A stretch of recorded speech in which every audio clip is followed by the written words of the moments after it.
Good evening everyone, कैसे हैं आप सब लोग। आई होप अच्छे होंगे। Welcome to study with Sumita.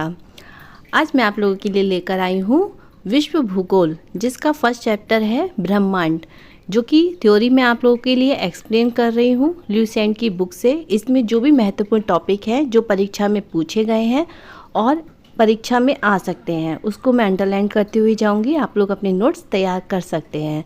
आप सबको पता ही है Lucent is very important all exam. तो चलिए स्टार्ट करते हैं।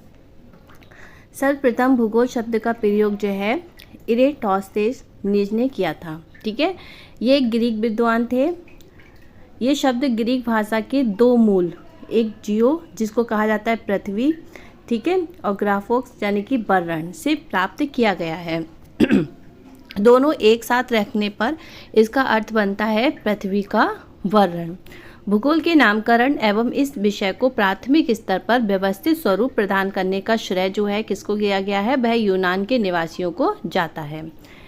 हिकेटियस ने अपनी पुस्तक जस पीरियोडस, इसको याद रखिएगा, जस पीरियोडस किसकी है, हिकेटियस की है। ठीक है, इन्होंने अपनी पुस्तक में क्या कहा है, अर्थात पृथ्वी का वर्णन। इस पुस्तक का नाम क्या है, पृथ्वी का वर्णन। तो हिकेटियस में आपको जस पीरियोडस में दिख के आ सकता है या फिर पृथ्वी का वर्णन, ये इसी बुक का दूसरा नाम है, मतलब हिंदी में। ठीक है, सर्वप्रथम भौगोलिक तत्वों का क्रमबद्ध समावेश किया है। तो एग्जाम में इस तरीके से भी पूछा जा सकता है कि किस वैज्ञानिक ने भौगोलिक तत्वों का क्रमबद्ध समावेश किया है, तो हिकेटियस ने किया है। ठीक है, अब इसमें कुछ पहले ये जो इम्पोर्टेंट चीज़ें हैं साइड में, पहले मैं आपको वो बता देती हूँ।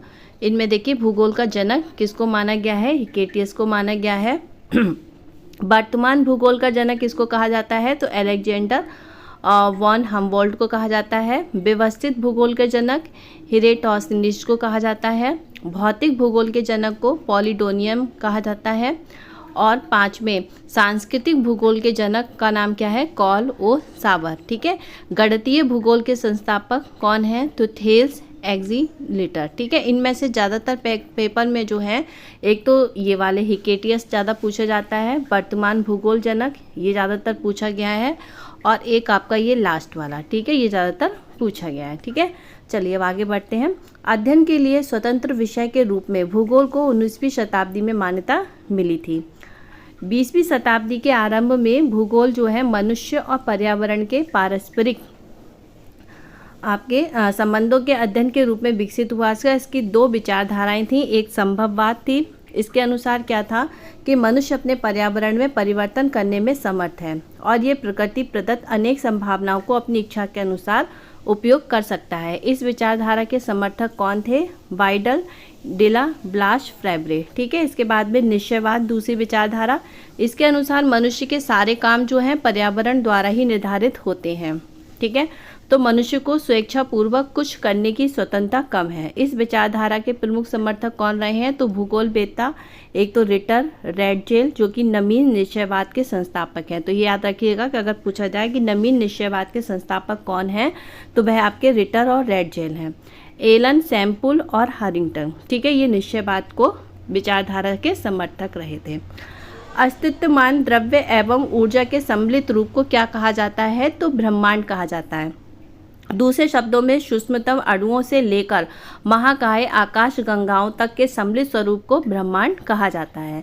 ब्रह्मांड की उत्पत्ति से संबंधित प्रमुख सिद्धांत यहाँ पर कुछ बताए गए हैं जो कि आपको याद रखने हैं। एक महाविस्फोटक सिद्धांत जिसने दिया है, बिग बैंग थ्योरी किसने दी है, एफ जॉर्ज लेमेंटियर ने। ठीक है, साम्यावस्था यानी कि सतत सृष्टि सिद्धांत या फिर स्थिर अवस्था सिद्धांत, ये एक ही सिद्धांत के तीन नाम हैं, इनको तीनों को याद करिएगा। और ये Thomas Gold and Hermann Bondi ने दी है, ये पेपर में पूछी भी गई है। फिर है दोलन सिद्धांत। दोलन सिद्धांत किसने दिया है, तो ये दिया है आपके डॉक्टर एलन संडेजा ने। स्मृति सिद्धांत किसने दिया है, ये अलेन गुथ ने दिया है। ठीक है, ब्रह्मांड की उत्पत्ति के संबंध में महाविस्फोटक सिद्धांत यानी कि सर्वाधिक मान्य सिद्धांत है, इसका प्रतिपादन बेल्जियम के खगोल और पादरी एफ जॉर्ज लेमेंटर ने दिया था और बाद में रॉबर्ट बेगोनेर ने इस सिद्धांत की व्याख्या की थी। ठीक है, ये सारे पॉइंट्स बहुत ही इंपॉर्टेंट है, इनको नोट कर लीजिएगा। महाविस्फोटक सिद्धांत के अनुसार क्या है, तो आरंभ में सभी पदार्थ जिनमें ब्रह्मांड बना है अति छोटे गोलक के रूप में एक ही स्थान पर स्थित था, जिनका आयतन अत्यधिक सूक्ष्म एवं तापमान घनत्व अनंत का था।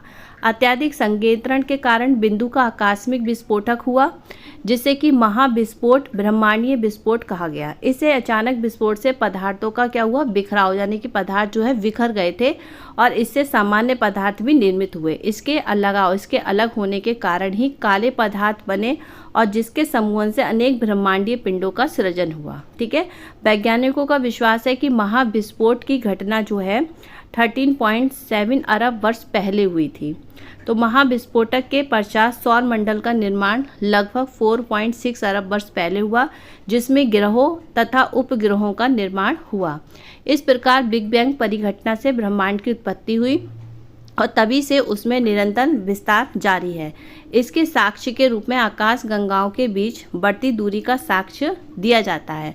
तो यहाँ पर मेन आपका है, नासा ने 2001 में मैप की देखिए फुल फॉर्म है, ये याद रख लीजिएगा, नामक अनुसंधान की पुष्टि की थी।